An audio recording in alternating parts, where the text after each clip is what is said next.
Assalamu alaikum warahmatullahi wabarakatuh. Hope you're doing well. So there's been some protests at Columbia University for Free Palestine, and there have also recently been one at Harvard when I saw the reports, and so it seems to be taking up more of campus protests. I do think something really interesting about that is, at first I had a knee-jerk reaction where you want to think they're LARPing, that they are not genuine, just because they are privileged enough and blessed enough to go to expensive schools. And I think this shows the shift in the new generations, actually. And I do understand that protesting, from what I've learned so far, we're not supposed to imitate the non-Muslims, and that protesting wasn't done by the companions, and it's not really an Islamic behavior, so we're not supposed to do that. This is what I've heard, but I know that there's some arguments to the other side. I understand, but I'm just telling you what I've learned so far. We're never really done learning in Islam. But I thought it was interesting how these students risked their placement at the school, and some of them have been threatened with jail, and the cops are breaking it up. They at least are doing something, because I have noticed that people will think just because you go to a good school means you shouldn't care about the problems of those at lesser schools. But I think it's quite interesting how they're doing a non-violent protest. And it is evident that some people are showing up with the Israeli flag to amp up tensions, but then again, people kind of do want to see some tensions, and I think there's almost a form of catharsis for people to yell at each other. But what we're witnessing of the tragedy, the absolute tragedy of what the children are going through, the pregnant women, the elderly, people are wanting answers, and they want the universities to divest from a lot of Israeli companies and fundings and whatnot. And then you see the flip side of those who want the school to purge those of the Free Palestine movement. And it is also true that Antifa and BLM often co-opt protests for their own causes, and this turns a lot of people off, because the way BLM and Antifa protests start to get quite chaotic. And so some people don't want to have that around them. And I think us Muslims should be very wary of when Antifa and BLM start going into Islamic causes in order to co-opt it and navigate it. Even though I do understand you can't tell them just because you're in those groups, you somehow can't be angry at what's happening in Palestine. So there's a lot of muddy water, I get it. But people were saying, especially a lot of Zionist Christians and Zionist Republicans, that people should be expelled and even deported for simply doing those protests, which makes you wonder, these people don't actually care about the Constitution, because you have freedom of speech. And protesting is like so Americana. I mean, it's almost absurd to think that the people who did the Boston tea spilling, who took tea and dumped it into the harbor because they didn't want to pay a tea tax, that somehow some students setting up tents on a lawn is outrageous. And I did see a clip of a woman who was banging a pot in the Antifa fashion and screaming, "We are all Hamas." And clearly you have to think to yourself, that person thinks they're doing good, but at the same time, you know that clip is going to go viral, because that's that group is labeled as a terror organization. So screaming that can be used in a marketing sense to make things even more worse. And it takes away from the victims, the children. It's better to focus on the children than pushing the charter and the ideology of Hamas, which I'm not familiar with it. I don't know what they stand for. I don't know anything about them. Okay? It's just not my wheelhouse. But as a mother, when I see the babies suffering in the hospital, the premature children, the pregnant women suffering, that's what I am appalled at. You know, I would think it would be smarter for people to focus on the victims rather than the political angle, like the political philosophy of the people who live there, you know. And the leader of Hamas, when he called for a global day of jihad, which literally put a target on so many Muslims' backs, you have to think to yourself, are those people really wise?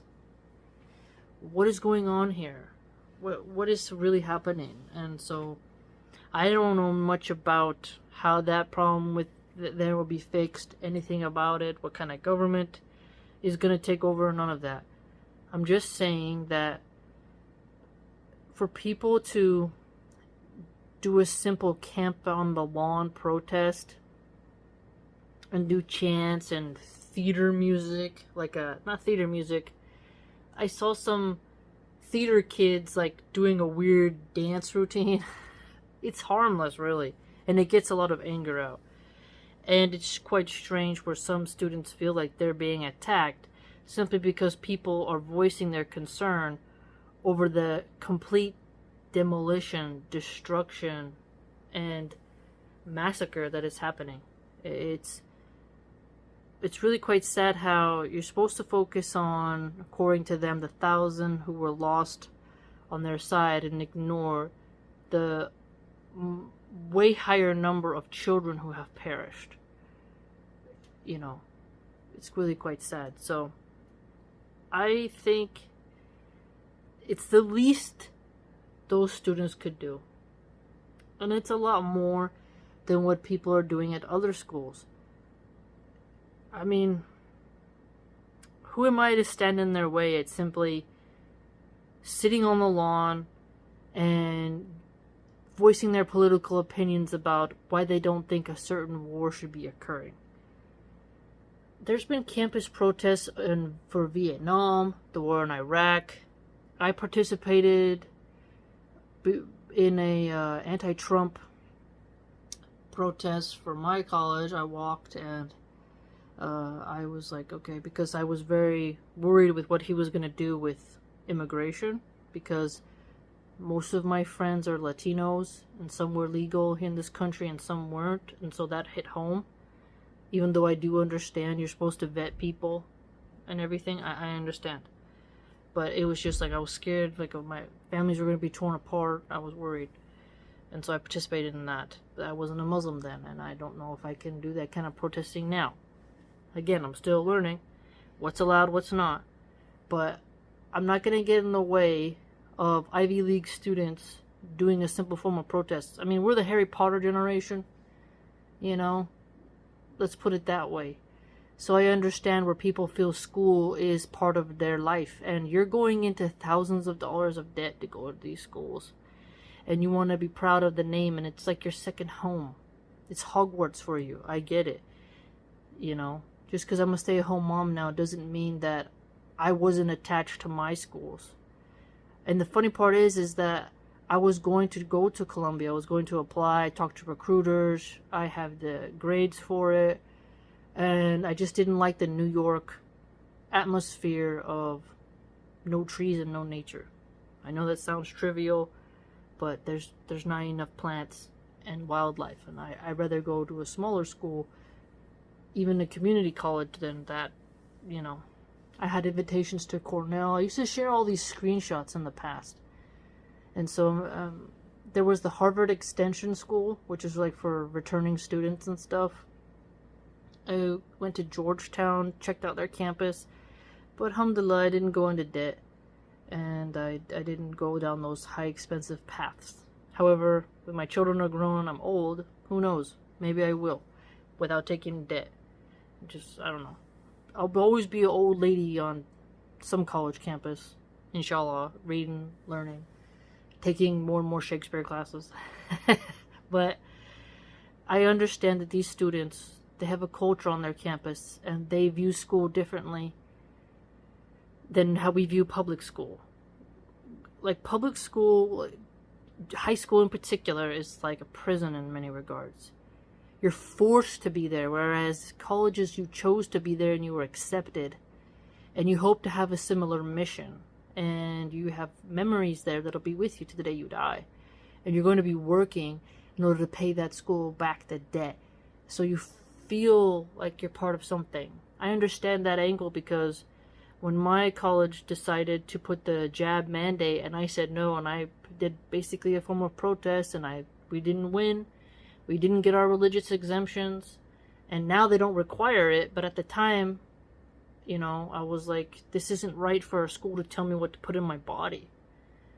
And I don't think you have the right to force me to take any jab or coerce me and to hold my education hostage. And I was very involved on campus, participated in campus clubs, and the fact that they knew me, these administrators knew me, and wouldn't allow me to take a math class with a mask on while the door's open and the fan's on and we're all 6 feet apart simply because I don't have a jab. It really was dehumanizing. And it was a betrayal, because I felt like I was part of that school. And now I just don't look at colleges the same, because you're like, you guys lied to us. You make us feel all special. But the second we do something you not agree with philosophically, you disband your students. So this isn't really a community. This isn't Hogwarts. This isn't our society. Like, you're part of a society on the culture, in the school, and you're just not. It could be much cooler, you know. It could be like you were having this sort of Epicurean circle of minds coming together with a very wise teacher, and you're building memories. Some of my best memories are with my classmates in college. So I do understand that attachment there, because you're spending money and spending time there, working hard. You chose to go there. You wanted to go there. So I understand the compulsion to want to express your philosophy in the school. And honestly, I don't see anything wrong with these types of events, because if you have political science majors on your campus, there's going to be political occurrences, so let them have their say. You know, I just don't think you have to be so staunch.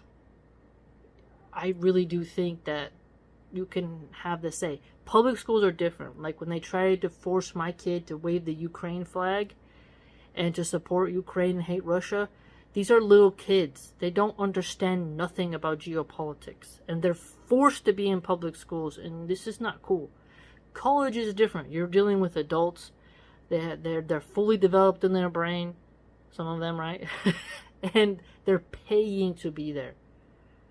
Public schools, you're forced to go there. If you don't go there, they take you to court.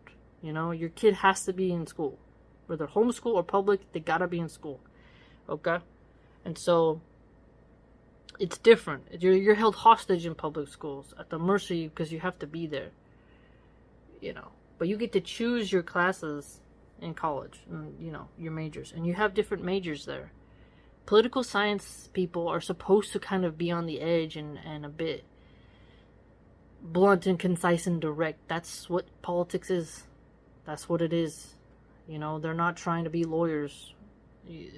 You're gonna have a Fidel Castro types on the campus, and that's just how it is. You're not gonna have everyone being like Gandhi, you know. It's just ridiculous. So it just adds to the flavor and pizzazz of the school, you know.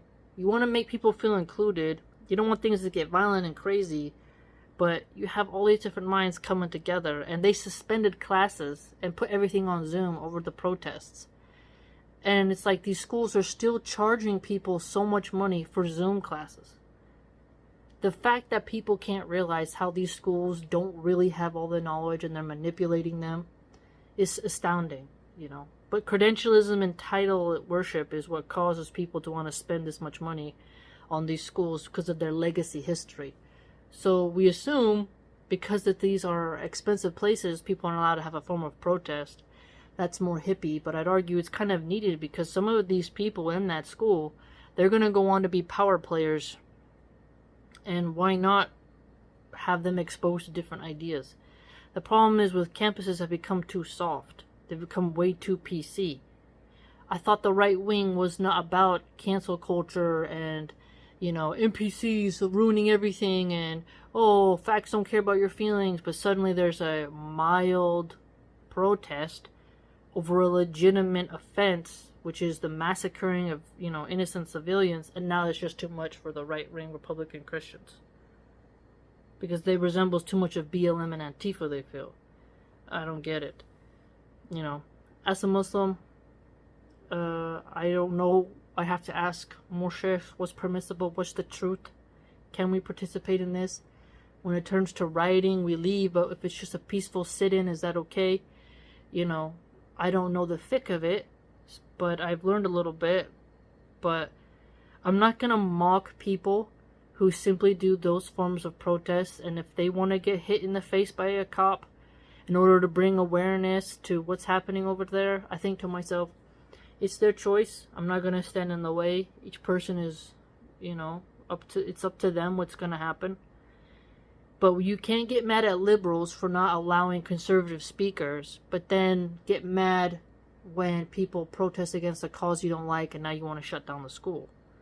You can't have it both ways. Riley Gaines was that swimmer who protested against the man who was swimming on her team, and the leftists they caused a riot. They didn't want her to be there. So many times the leftists will close down the campus and riot and protest to get someone banned from speaking, and the conservatives complain, but then the conservatives turn around and say, oh, it's good they went to Zoom and these students shouldn't have the right to do a mild sit-in for a protest. Just doesn't make sense to me. Let me know what you think. It's an unfolding topic still occurring. I wonder if we'll see more of these pop up across the country, and no matter what you do, someone's going to feel some type of way, you know? So let me know what you think. If you'd like to join my blog and support my work, you can do so via the blog, which is www.subscribestar.com/Milahan Archive. Hope to see you there.